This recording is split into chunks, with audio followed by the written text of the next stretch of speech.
아멘. 영광이 세세무궁하도록 있을지어다라는 제목으로 같이 말씀을 나누겠습니다.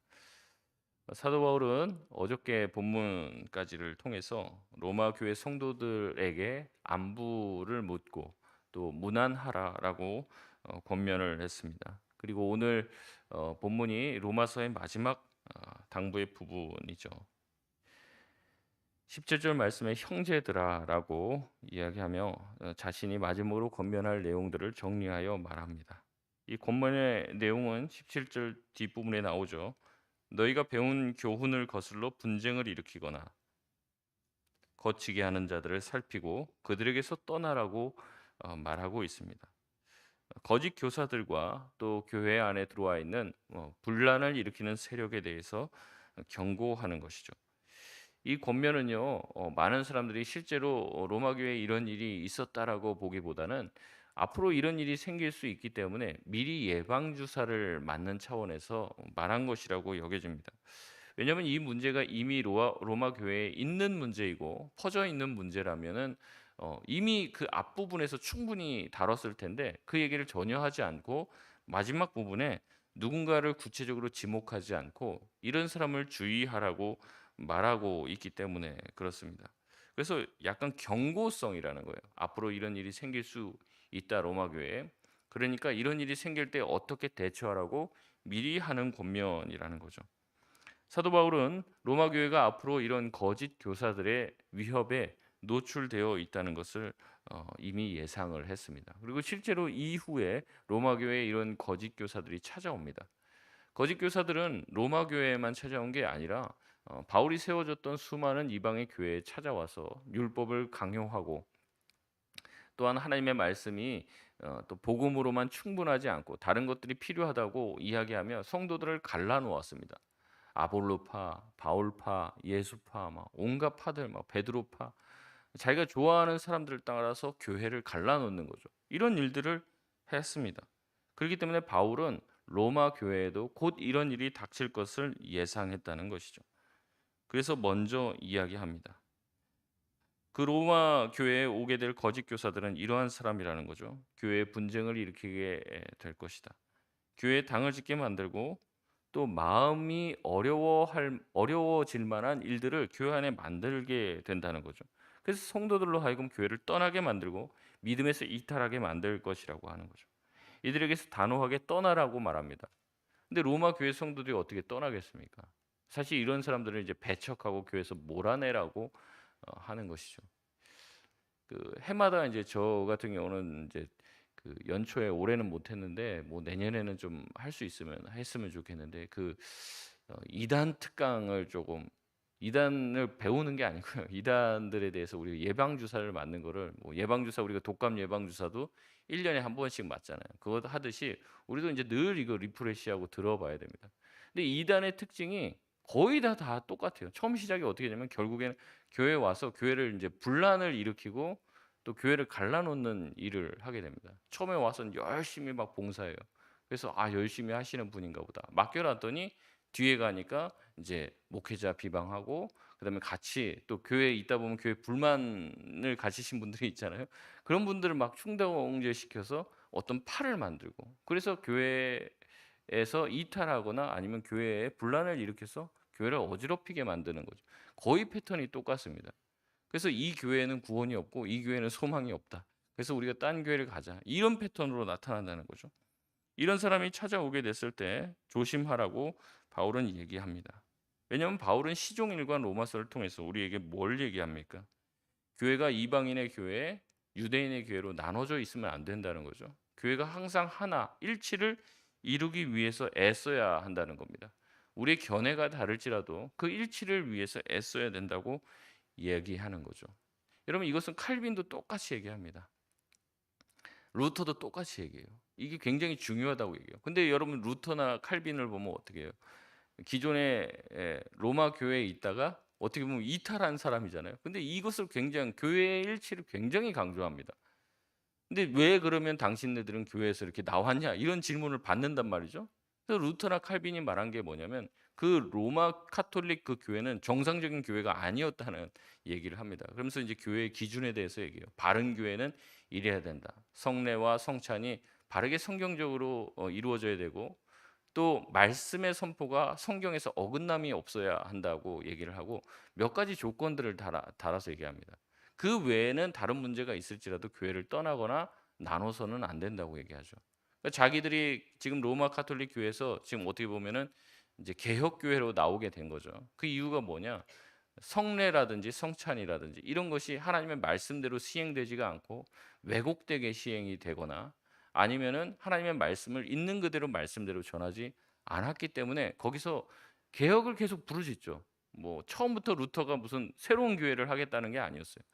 로마 교회를 개혁하려고 막 했는데 로마 카톨릭 교회에서 어떻게 해요? 이 루터를 데리고 이제 반역자다, 이단이다 이렇게 몰아갖고 그 사람은 이제 죽이려고 하니까 그 루터를 보호하려고 하는 세력들, 그다음 루터가 말하고 있는 것이 더 성경적이라고 생각하는 사람들이 함께 이제 교회를 나와서 새로운 교회를 세우게 되는 것이죠.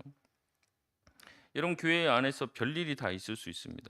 여러분, 일이 있을 때 항상 우리가 눈여겨봐야 되는 것이 무엇이냐면, 저 사람들이 얘기하는 것이 정말로 교회를 위하고 하나님을 위하는 것인지를 봐야 합니다. 사람들은 겉으로는 다 뭐라고 얘기하냐면 다 주님을 위해서 하는 신이다. 주님을 위해서 우리가 지금 이렇게 한다. 싸우는 것이다. 막 얘기를 해요. 이제 분란이 일어난 교회들을 제가 이제 보게 되고 또 실제로도 겪게 되는데, 양쪽 다 대의가 있습니다. 하나님을 위해서고 하나님의 영광을 위해서 그렇습니다. 그런데 정말로 하나님의 영광을 위해서 하나님을 기쁘시게 해드리게 하려고 하는 것은 소수라는 거죠. 오늘 본문은 말씀을 통해서도 뭐라고 얘기냐면, 이런 문제를 일으키는 사람들은요, 18절의 말씀은 예수 그리스도를 섬기는 것이 아니라 자기 배를 섬기는다는 거예요. 자기 이득을 위해서 그 일을 벌이는 것이지 하나님을 위해서 하는 것은 거의 적다는 얘기를 합니다. 범죄 사건에서 용의자를 잡을 때요, 제일 문제 있는 이 사람이 범인이다 이렇게 잡을 때 제일 먼저 고려하는 게 뭐냐면, 이 범죄 사건을 통해서 누가 가장 큰 이득을 얻느냐 요거를 본다는 거예요. 그래서 막 이 남편이 아내가 죽었다고 신고를 하고 막 엄청 울고, 그래서 '아이고 남편이 아내를 잃고 참 슬퍼하는구나.' 그런데 알고 보니까 이 아내한테 뭐 사망 보험금을 뭐 몇십억짜리를 이제 막 몇 년 사이에 막 다 들어놓은 거죠. 그래서 아내가 죽음으로써 남편이 사망 보험금을 엄청나게 타는 거예요. 그러니까 이것을 통해서 가장 큰 이득을 받는 게 남편이니까 이게 수상하잖아요. 그래서 조사해 보면 남편이 인제 사주를 해서 이제 죽이게 된 그런 케이스들이 있다는 거죠. 그러니까 결국에 교회의 그 분란을 통해서 누가 가장 큰 이득을 보는지를 보게 되면은 우리가 그것이 누구를 위해서 하는 것인지를 보게 된다는 거죠. 거짓 교사들은 겉으로는 하나님의 영광을 이야기한다고 합니다. 그러나 결국에 자기들의 이득과 배만을 채우기 위해 이런 일을 일삼는다고 하죠. 그리고 그런 일들을 하는 사람들을 경고하고 내어 쫓으라고 얘기하고 그들에게 떠나라고 얘기합니다. 18절 말씀에 보면 그들은 교활한 말과 아첨하는 말로 순진한 성도들의 마음을 미혹하는 거죠. 겉으로는 막 아름답게 보고 좋아 보이지만 결국에 하나님을 위한 것이 아니라 자기의 영광을 위해서 그 일을 일삼는다고 얘기합니다. 바울은 다시 로마 교회를 칭찬하는 말을 합니다. 19절 말씀인데요. 같이 한번 읽겠습니다. 시작. 너희의 순종함이 모든 사람에게 들리는지라. 그러므로 내가 너희로 말미암아 기뻐하노니 너희가 선한데 지혜롭고 악한데 미련하기를 원하노라. 아멘. 이 칭찬은 이미 사도 바울이 1장에서 했던 칭찬입니다. 1장 8절의 말씀을 보면, 먼저 내가 예수 그리스도로 말미암아 너희 모든 사람에 관하여 내 하나님께 감사함은 너희 믿음이 온 세상에 전파됨이로라. 로마 교회의 믿음과 순종은요, 온 제국에 널리 퍼져 있었습니다. 이 사실은 바울의 마음에 큰 기쁨을 불러 일으켰다는 겁니다. 왜냐하면요, 이 교회에 대한 칭찬과 아름다운 소식은요, 복음이 전파되는데 아주 중요한 기여를 하기 때문에 그렇다는 겁니다. 그런 의미에서 로마 전역에 이 로마 교회가 참으로 아름답고 선한 일을 열심히 하고 있고 또 말씀에 따라서 순종하며 하나님을 기쁘시게 해 드린다라고 하는 그 소문이 널리 퍼진 것은 바울이 복음을 전하는 데 굉장히 큰 힘이 되는 거예요. 교회에 대한 열린 마음을 가지게 하고 '교회가 참 선한 일을 하는구나. 내가 그 교회에 다니지는 않지만 그 교회 참 좋은 교회더라.'라고 하는 소문이 복음을 전하는 데 있어서 큰 기여를 하기 때문에 바울은 이것으로 인하여서 굉장히 기뻐했다는 거죠. 사실 한국 교회가 실패하는 문제가 바로 이 점이죠. 교회에 대한 소문과 소식이 어 나라에 좋지 않아요. 물론 이제 저와 같은 목회자들이 큰 문제죠. 그러나 교인들도 크게 다르지는 않은 것 같습니다. 교회에 대한 안 좋은 소문을 양산하는데 우리가 그 요인을 제공하고 있는 거죠. 교회에 한번 들렀던 사람들이 좋은 인상을 받아야 되는데 그렇지 못한 거예요. 교회에서 상처받은 사람들이 너무나도 많습니다. 제가 군대 얘기 가끔 하는데 이제 군대 갔더니 그렇게 교회에서 사기당한 사람들이 왜 이렇게 많은지. 제가 교회 갔을 때 교회에서 사기꾼들 거의 없는데 그렇게 많다는 거예요. 뭐 별의별 희한한 일들, 정말 이게 사실일까 싶은 얘기들을 얘기하며 자기가 예전엔 교회를 그렇게 열심히 다녔는데 우리 가족들이 그렇게 다 열심히 다녔는데 이제는 아무도 교회 안 나간다. 그런 얘기를 하는 거예요. 참 어려운 거예요. 복음이 싫어서도 아니고 예수가 싫어서도 아닙니다. 예수 믿는 사람이 싫어서 교회를 안 간다는 얘기를 많이 하는 것이죠. 여러분, 우리 한국 교회가 이런 교회에 대한 좋은 소식을 회복해야 할 줄 믿습니다. 한국 교회에 대한 신뢰가 자꾸 바닥으로 내려가고 있다고 하죠. 이 신뢰라는 게 그런 것 같아요. 세우기에는 시간이 걸리고 애를 많이 써야 됩니다. 하지만 무너지는 것은 한순간이죠. 우리가 그 사실을 인지해야 됩니다. 내가 원하든 원치 않든 나의 행동과 말을 통해 하나님이 누구이고 교회가 어떠한 곳인지가 전파되는 거예요. 그러니까 내가 원하든 원치 않든 하나님이 어떠한 분인지, 하나님이 정말 사랑이 많으신 분인지, 인자하신 분인지, 교회가 정말 사랑이 많고 따뜻한 곳인지 아닌지가 우리의 삶을 통해서 전파된다는 겁니다. 여러분, 이 사실을 잊지 말고 늘 우리의 삶에서 주님의 향기를 뿜어낼 수 있는 저와 여러분 되시기를 바랍니다. 교회 이 바울은 계속해서 권면을 합니다. 너희가 선한 데는 지혜롭고 악한 데 미련하라라고 말하고 있습니다. 20절에 평강의 하나님께서 속히 사탄을 상하게 하시리라 말씀하십니다. 교회가 계속해서 선한 소문이 날 수 있도록 선한 일에는 지혜롭고 아주 선한 일에는 빠르고 또 선한 일에는 체계적으로 앞장서고 잘 준비하여 선한 일의 전문가가 되라는 얘기입니다. 근데 악한 일에는 어때야 돼요? 미련해야 합니다. 악한 일을 한 번도 내가 해본 적이 없는 것처럼 악한 일에 대한 무지함 가운데 있어야 한다고 말하고 있죠. 여러분, 그러나 세상은 거꾸로 얘기하죠. 악한 일을 할 때도 아주 교묘하게 해서 악한 일이 아닌 것처럼 포장하라고 말하고 악한 일의 기술을 설명해 줍니다. 편법과 위법을 걸리지 않고 할 수 있는 방법을 알려주고 그 일을 잘 저지르고 들키지 않아야 성공한다고 가르치는 거죠. 다시 말해 악한 일의 전문가가 되라고 말합니다. 여러분, 그러나 그것을 배우고 악한 일의 전문가가 되어서는 안 됩니다. 왜냐하면 평강의 하나님께서 반드시 그런 사탄의 일을 심판하시기 때문에 그렇습니다. 그렇기 때문에 신자는 선한 일의 전문가가 되어야 되고 악한 일에는 미련한 자, 아이와 같은 자가 되어야 합니다. 바울은 자신과 함께 있는 자들이 로마 교회에 이제는 인사한다고 21절부터 인사의 말씀을 나눕니다. 앞서서 16장 앞부분은 이런 사람들에게 너희가 인사해라라고 명령을 했다면 이제는 우리가 너희에게 인사한다라고 말하고 있습니다. 자기와 함께 있는 사람들이죠. 21절에 보면 자신의 동역자인 디모데, 또 친척이라고 나오는데 동족인 유대인이라고 말씀드렸습니다. 누기오와 야손과 소시바더가 문안한다고 얘기하죠.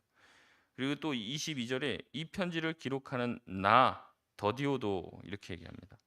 아마 바울이 말을 했고요. 그다음에 더디오가 이 바울의 말을 필사했던 걸로 보입니다. 그 당시 편지를 쓰는 방식이 다 이런 방식이에요.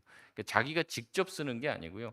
대피를 시킵니다. 본인은 말을 하고 글을 잘 쓰는 이제 훈련받은 서기관들이 대피를 했다는 거죠. 그래서 이제 같은 믿음 안에 있는 더디오라고 하는 사람이 실제 바울이 하나님의 말씀을 받아서 말을 하면 그 말을 정리해서 기록한 것이 로마서가 되었다는 거죠. 23절에 가이오도 무난하고 에라스도와 구아도도 무난한다고 말합니다. 이렇게 말하는 것을 봤을 때 다 유력한 사람으로 보입니다. 로마 교회 성도들이 알만한 사람들이라는 거죠. 이제 편지의 마지막 부분입니다. 25절에서 27절까지 말씀인데 다시 한번 우리 다 같이 한번 읽어보겠습니다. 시작. 나의 복음과 예수 그리스도를 전파함은 영세 전부터 감추어졌다가 이제는 나타내신 바 되었으며 영원하신 하나님의 명을 따라 선지자들의 글로 말미암아 모든 민족이 믿어 순종하게 하려고 알게 하신 바 그 신비의 계시를 따라 된 것이니 이 복음으로 너희를 능히 경고하게 하실 지혜로우신 하나님께 예수 그리스도로 말미암아 영광이 세세 무궁하도록 있을지어다. 아멘. 로마서의 마지막 부분요. 하나님께 찬양하는 영광송으로 끝납니다. 다른 어떠한 말과 추가적인 이야기 붙지를 않습니다. 하나님에 대한 영광에 대한 찬양이요. 하나님께서 주신 복음에 대한 찬송이 울려 퍼집니다. 우리의 인생의 마지막도 이렇게 찬송으로 맺어야 될 줄 믿습니다. 로마서를 읽다 보면은 중간중간에 이런 찬송이 튀어나와요. 하나님께 영광이 세세무궁토록 있을지어다. 계속 이런 말들이 중간중간에 흐름과 맥락과 상관없이 나옵니다. 신학자들은 이런 게 뭐냐면 바울이 복음을 설명하다 보니까 하나님이 믿음으로 우리에게 구원을 허락해 주신다는 사실을 자기가 지금 말로 하다가 자기도 모르게 찬송이 막 터져 나온다는 거예요. 근데 더디오가 그걸 다 적는 거죠, 이제 찬송을. 그래서 우리가 항상 이 하나님에 대한 영광과 찬양에 대한 벅찬 마음이 있어서 이게 우리 입술에 항상 튀어나와야 된다. 이렇게 이야기합니다.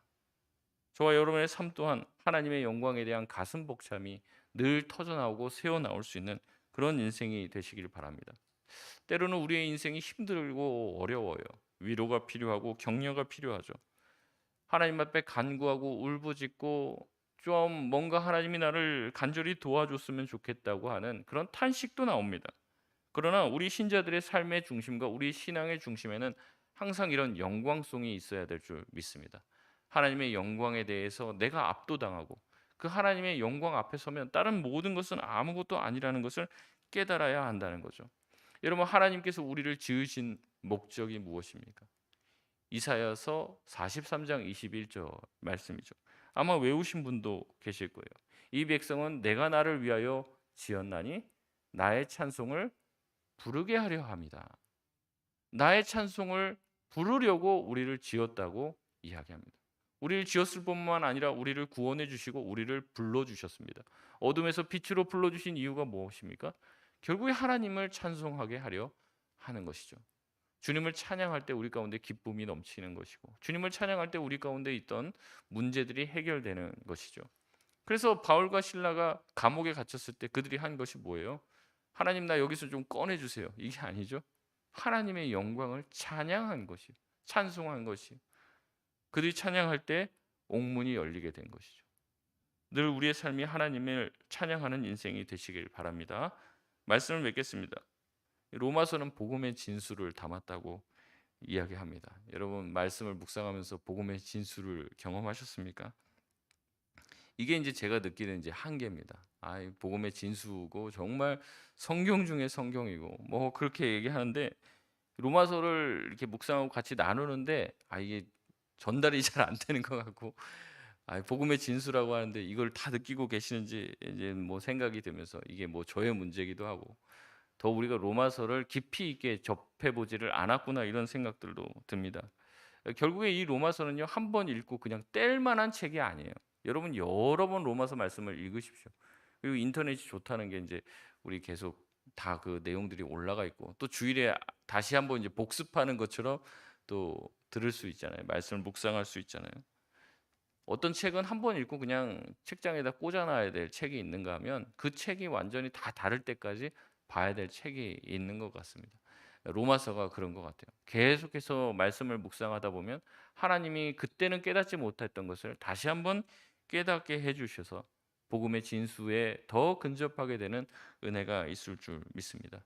그 진수의 끝에는 결국에는 하나님을 향한 영광송이 있는 거예요. 나를 위해서 예수님이 어떠한 희생을 치르셨고 어떠한 우리에게 은혜를 주셨고 어떠한 우리에게 선물을 주셨는지를 우리가 발견해 낼 수 있는 거죠. 그 과정을 통해서 하나님이 우리를 얼마나 사랑하시는지, 그 과정을 통해서 하나님이 우리에게 어떠한 은혜를 주셨는지를 우리가 바라보며 결국에 마지막에 끝에 가서 하나님께 영광을 돌리는 영광송을 드리게 된다는 것입니다. 여러분 이 사실을 기억하시길 바랍니다. 오늘 하루도 삶의 중간중간에 설거지 하시다가 어디 왔다 갔다 하시다가 하나님에 대한 영광이 터져 나오시길 바라요. 위대한 자연 앞에 가면은 그 신자는 그런 것 같아요. 저도 어디 딱 가면 정말 좋은 아름다운 풍경을 보면 찬양이 나오더라고요. 주님의 높고 위대하심은 그 찬양이 나오더라고요. 주 하나님 지으신 모든 세계. 근데 그 찬양을 할 때 내가 눈으로만 보던 그 경치가 더 업그레이드 되는 것 같아요. 찬양을 할 때. 그걸 그냥 보고 '와 대단하다.' 이게 아니라 그걸 보면서 정말 '와.' 하고 정말 주님의 높고 위대하심을 주 하나님 지으신 모든 세계 우리가 찬양을 할 때 그게 그 감정이 더 완성이 되는 거죠. 그래서 우리의 찬양은요. 우리의 영광송은요. 그냥 어 노래해야 된다. 하나님을 찬양하려고 지었다. 그러니까 찬양해. 하기 싫어 죽겠는데 하는 게 아니라 하나님을 찬양하고 하나님의 영광을 높일 때 주님의 그 영광이 오히려 더 완성이 되고 우리 안에 기쁨과 행복을 주실 줄 믿습니다. 그래서 여러분 삶에서 날마다 주님을 찬양하고 주님을 높이실 수 있는 저와 여러분 되시길 바랍니다.